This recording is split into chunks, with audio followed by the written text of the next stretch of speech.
Shalom, selamat siang. Perkenalkan, nama saya Brian Spanus Putra Kamuloba dalam program studi pendidikan agama Kristen, dan di kesempatan ini saya akan menjelaskan mengenai manajemen dalam mata kuliah manajemen pendidikan yang dibimbing oleh dosen pembimbing kami, Pendeta Dr. David Levinson Alaro, Magister Teologi. Kita masuk pada bagian yang pertama, yaitu manajemen. Nah, manajemen ini dia berasal dari kata manage, yaitu bahasa Inggris yang berarti mengelola. Artinya manajemen ini dia berkaitan dengan sesuatu yang dikelola. Kemudian mengapa kita harus mengelola atau mengapa kita harus memanage?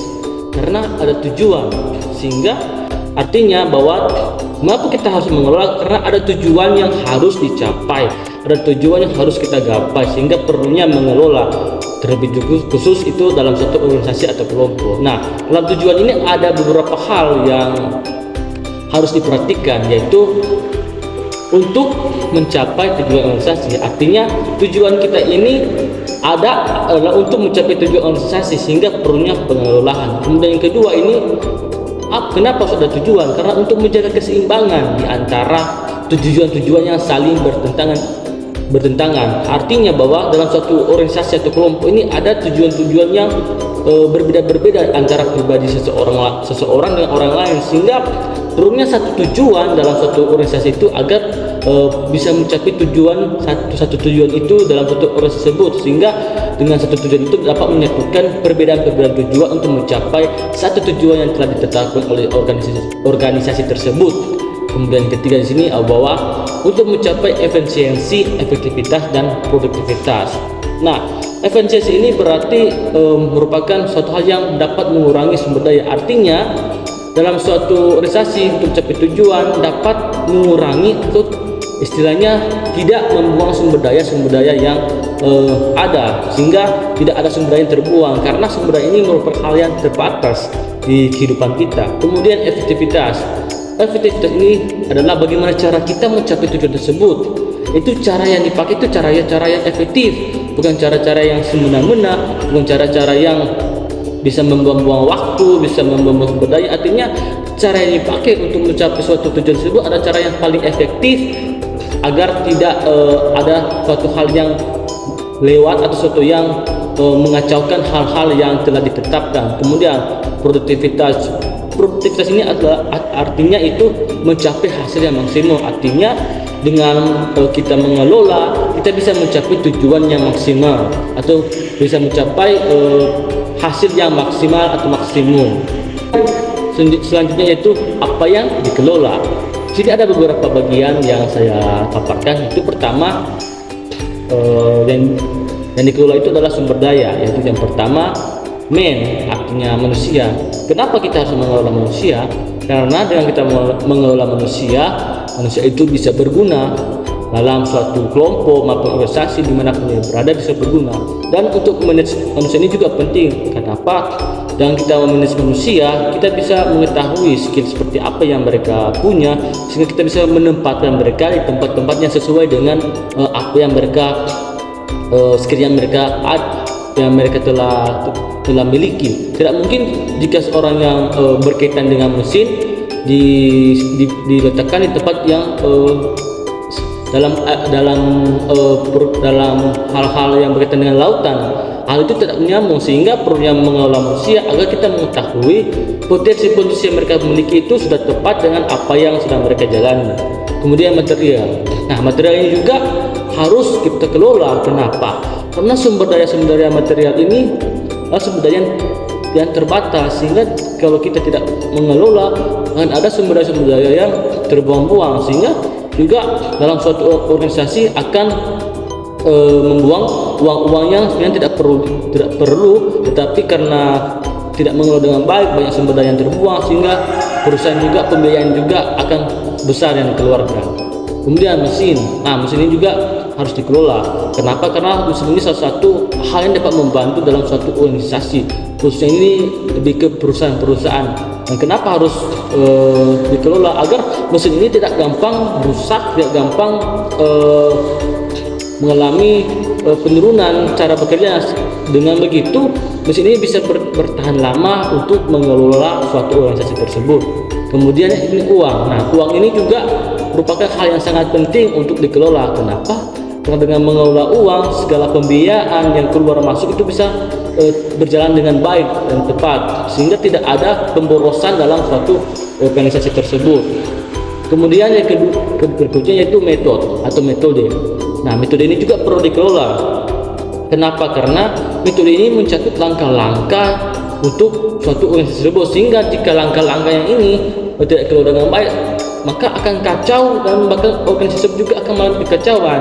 Karena langkah-langkah saja sudah salah, sudah kacau, jadi suatu organisasi tersebut juga akan jadi kacau. Sehingga perlunya kita mengelola metode ini agar organisasi tersebut bisa berjalan sesuai dengan langkah-langkah yang telah ditetapkan atau step by step, sehingga organisasi tersebut bisa berjalan dengan baik, tidak kacau jika tidak dikelola. Kemudian market. Nah, market ini harus dikelola juga. Kenapa? Karena market ini adalah menjadi bagian kita sendiri atau tempat kita sendiri atau organisasi tersebut. Sehingga dengan kita mengelola market ini, akan banyak orang yang tertarik dengan market kita, sehingga banyak orang yang akan datang maupun berkunjung maupun mungkin akan menjadi anggota kita. Sehingga perlunya mengelola market ini agar mempromosikan bahwa tempat kita ini tempat yang benar-benar berguna, tempat yang benar dibutuhkan oleh orang-orang lain. Kemudian minute atau waktu ini juga perlu dikelola. Kenapa?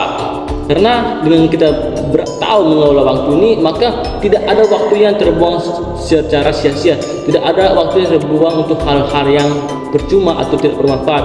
Sehingga dengan kita mengelola waktu yang kita gunakan ini benar-benar terpakai untuk hal-hal yang bermanfaat. Kemudian yang terakhir yaitu informasi teknologi. Nah, informasi teknologi ini juga harus dikelola. Kenapa? Karena informasi ini berkaitan dengan segala informasi yang ada di seluruh dunia. Bahkan sekarang ini semua informasi kita bisa dapatkan dimanapun kita berada, sehingga kita harus dapat mengelola setiap informasi yang ada. Kenapa? Karena kalau informasi tersebut tidak selamanya itu berkaitan dengan positif, tidak semuanya itu berdampak positif dalam hidup kita atau bermanfaat dalam kehidupan kita. Sehingga jika kita dapat mengelola informasi yang ada, itu bisa memberikan dampak yang memiliki manfaat dan berguna bagi kehidupan kita. Kemudian dalam teknologi ini juga harus dikelola. Kenapa?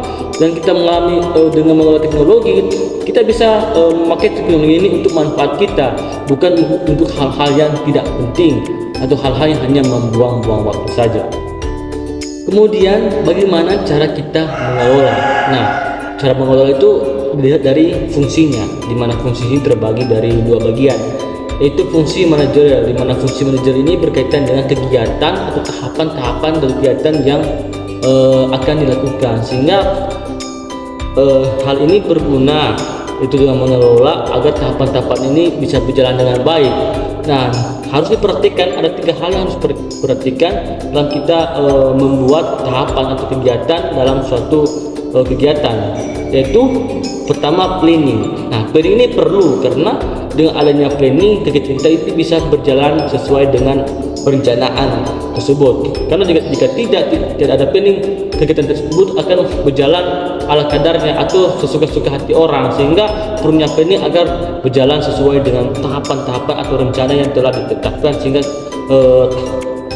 kita tersebut bisa tersusun, bisa berjalan secara sistematis. Kemudian implementasi. Nah, implementasi ini adalah penerapan dari perencanaan diterapkan dalam suatu kegiatan.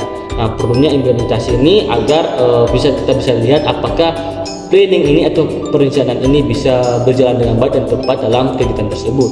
Kemudian evaluasi. Nah, evaluasi ini dia mengevaluasi apakah perencanaan ini yang telah diterapkan, diimplementasikan dalam suatu kegiatan, apakah dia tepat, berjalan dengan baik atau tidak ada yang kurang. Sehingga dengan adanya evaluasi ini dia bisa menganalisis manakah yang masih kurang, manakah yang masih dibutuhkan untuk diubah atau dibuat kembali. Sehingga dengan selesai mengevaluasi akan dibuat lagi planning yang akan lebih baik lagi untuk mencapai suatu implementasi yang benar-benar tepat, sehingga tidak ada lagi hal-hal yang kurang atau hal yang tidak tepat. Dan ketiga hal ini akan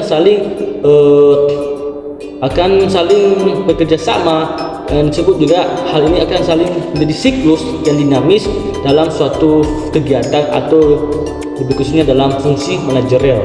Kemudian yang kedua ini fungsi operasional. Nah, fungsi operasional ini dia berkaitan dengan jenis kegiatan. Jenis kegiatan yang ada ini berkaitan dengan fungsi operasional, di mana kita harus mengelola setiap jenis kegiatan yang ada. Kenapa? Dengan kita mengelola setiap jenis kegiatan ini, artinya jenis kegiatan ini harus sesuai dengan konteks.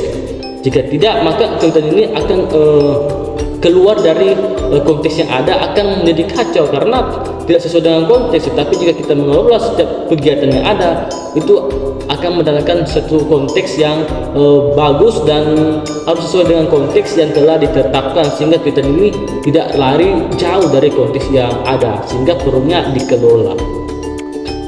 Sekian dari pembahasan saya saat ini. Ucapkan terima kasih. Shalom, Tuhan Yesus memberkati.